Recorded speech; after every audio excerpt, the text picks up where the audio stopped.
Hi, I'm Dr. Orson Nava. I'm a freelance filmmaker and academic, and I'm largely teaching at Ravensbourne University at the moment. In this 15-minute presentation, I'll be showing short excerpts from 3 of my films. The first is Decolonising the Curatorial Process from 2020.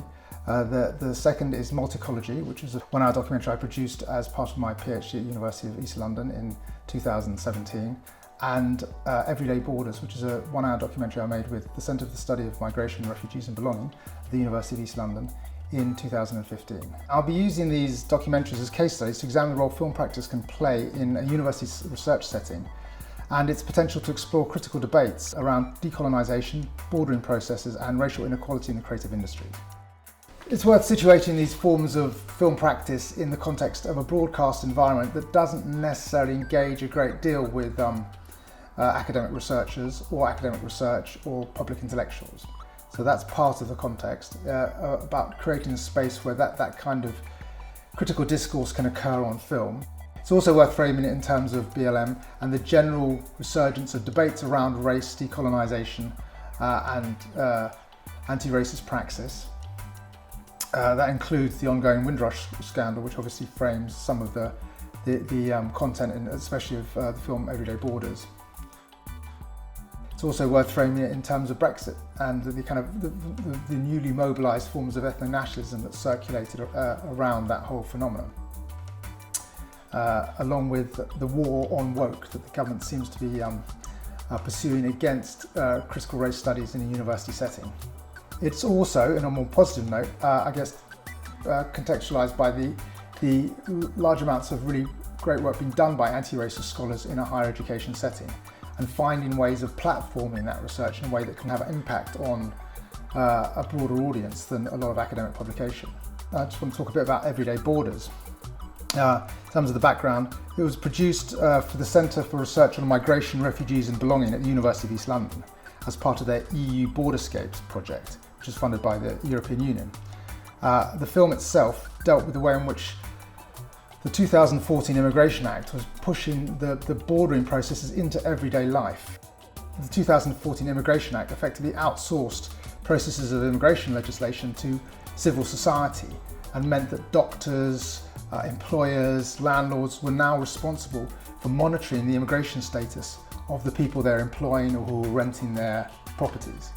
The film examined the really corrosive effect that was having on British civil society.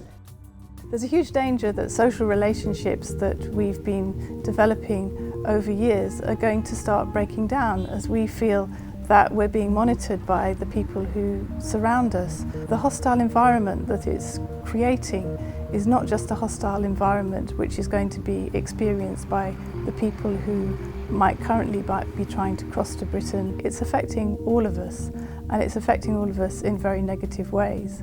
It was screened at the Houses of Commons for MPs, it was screened by activist groups around the country, and it was screened at numerous universities around the country. So in that respect, it did have a very demonstrable impact. It didn't alter the impact of the legislation, which directly resulted in the Windrush scandal, but it did build awareness for activists working in that area and really provided a great basis for a kind of a partnership between different organisations, including RAMPHIL, Migrants' Rights Network, the Centre for Study of Migration, Refugees and Belonging, to work collaboratively together on a film project. So in that respect, it was a really, it was a sort of a fruitful, beneficial project to work on. And it was just precipitous timing, really, because I'd had some rather frustrating meetings with a broadcaster at Channel 4, who at the time were producing a series called Benefit Street, or they produced it, which they thought was very successful, and they were trying to produce one called Immigration Street, which was stopped by counter-demonstrations. But when I realised that that was the kind of area of interest for broadcasters, I knew my ideas would never really kind of fly in that context. And I was much better off working with research centres like the Centre for the Study of Migration, Refugees and Belonging, because they were actively critiquing and interrogating certain forms of government legislation. So I approached them with the idea of making a film, which really very fortunately coincided with them doing this big research project and wanting a way to disseminate their research outputs. So we produced the film. As you can see from some of the case studies or the subjects in the film, the process of monitoring was all pervasive. and extremely kind of corrosive and psychologically damaging for people who are being constantly surveilled, like some of the women who appeared in my film from South of Black Sisters, who were also one of the partners who participated in planning the film. When you go out on street, station or bus, immigration people, they are checking your status. When you go to NHS, you have to show your passport. So I feel so suffocated all the time. Do I deserve this kind of life? I suffered my childhood. My brother was controlling my life. After that, my husband and his family, they were controlling my life. And now, certain at the point in this country, the immigration is controlling my life. So every time, I feel like, where can I get free? I'm telling my counseling all the time. I want to breathe. I'm just watching out of the window. I'm not allowed to work. I'm not allowed to do anything. I'm just sitting home and no money for medication. And every time I'm thinking it's better to die rather than living this kind of horrible life.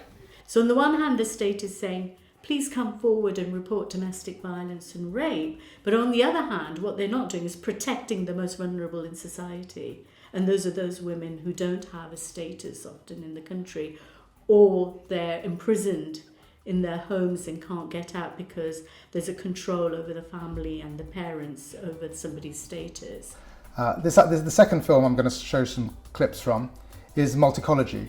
This was produced as part of my PhD at the University of East London. It was a response to reports that Creative Skills Set and Directors UK had produced showing very low rates of ethnic minority participation in the creative industries, and really kind of asking a question about, how far those inequalities were becoming re-entrenched through the regeneration process in East London. And it featured academics like Michael Keith and Annemiek Sahar, whose work featured in my written literature review, and also politicians like Chian Wura at the time was the shadow minister responsible for the digital and creative industries. It also featured a lot of creative workers based in East London, looking at their creative practice, how it was linked to their spatial environment, and how they were navigating forms of racialised inequality in the creative industries. So we're at Hackney Empire and we're putting on our new opera, which is called Clocks 1888 The Greener. And the idea was to create a new opera that made a bridge between music theatre and opera, although it's still in an opera form, to try and attract new and diverse audiences to opera and to performance in general. And so we work with Hackney Empire particularly because they're so rooted in the community, and we wanted to draw in those diverse communities, and in fact the opera contains the diverse stories of the East End within it. So as a mixed race teenage girl is the lead protagonist put centre stage in the opera. The third film I want to look at a bit is Decolonising the Curatorial Process. This was produced as an extension of an academic exchange I went on between University of East London and the Cape Peninsula University of Technology in Cape Town. The Whoosh Exchange was a project intended to bring together academics and creative practitioners from both countries to collaborate on projects that could continue after the event had finished. And for me personally, one of the things that came out of it was a very productive kind of set of relationships with other people who were engaged with decolonial activities in South Africa and the UK, including people like Asanda Nogosheng, who's a decolonial activist in South Africa, Nick Lunch, who runs a participatory media company well, it's international, but it's based in the UK, working with Maasai activists who on a project to reclaim artefacts that were housed at the Pitt River Museum in Oxford, and also Cindy Gordon, who organised a conference at Sussex University. Another one of the case studies was the exhibition at the Museum of London Docklands.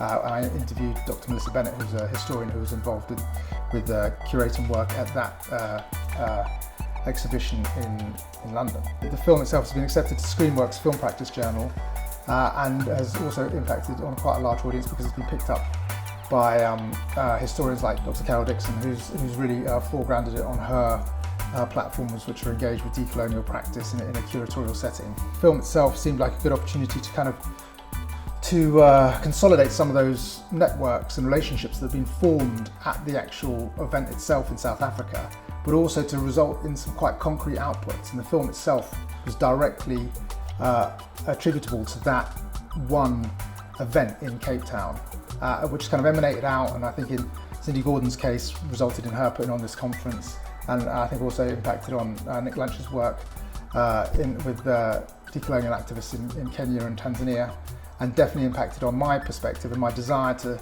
look at the way in which decolonial practices might impact in a curatorial setting, in a museum context. I was really shocked because there are some things that I never imagined of getting them in such a far place like this one, because there are some sacred things that cannot even be lent to somebody. Even if it is a close person to you, you will never use them. So for sure, that is one of the big questions that we were asking the curators, is how all these things end up being on their hands or end up coming to the museum. We just wanted to follow their history and know if it is possible for us to trace them. We have gone through about 40 to 45 items, and very few of them have the right description. There are some items that their description of where they were gotten from or collected from was a bit awkward, because we have one of the items that is worn on the face by warriors, made of ostrich feathers, and it is supposed to be worn only on a special occasion. For ceremonial It is location. only for ceremonial occasion. So to me that slightly suggests that there was a fight and then this was taken from somebody's home. In terms of the general impact of these films, while they may not have the same impact that a broadcast documentary does, they can really reach quite a broad audience, and possibly a far broader audience than in a traditional academic publication. So that's why I'm totally committed to film as an academic tool. It's also a mechanism through which different research groups and artists can kind of collaborate and interact with each other. It provides a particular kind of space, or like I said, it operates as a kind of sort of device through which these collaborative processes can be enacted, where ideas can be shared, where people can meet and talk and discuss and identify priorities that want to be explored through the film, and strengthen those kinds of networks and develop ways of working collaboratively with each other around a particular project. So the kind of social dynamics that go on around the filmmaking process, I think, are also really interesting and useful when it comes to consolidating these collaborative research processes and partnerships. In conclusion, I think the screen work can be a really useful tool for working collaboratively with anti-racist scholars to contest hegemonic racialized discourses. And while it may not reach the broader audiences that broadcast documentary does, it can have a really quite a profound impact compared to traditional academic publications. And it can produce research and academic partnerships that might not have occurred using different methods. From a personal point of view, as a filmmaker, it enables me to really engage with the kinds of the theories, the ideas and the areas of investigation that I'm committed to, whether it's around race, cultural identity, inequality, the creative industries, transnational political collaborations. All those kinds of things are areas that I've been able to engage with through film, through using film and through making films. I hope that was interesting, and I look forward to engaging with any other questions that might have emerged out of this video presentation.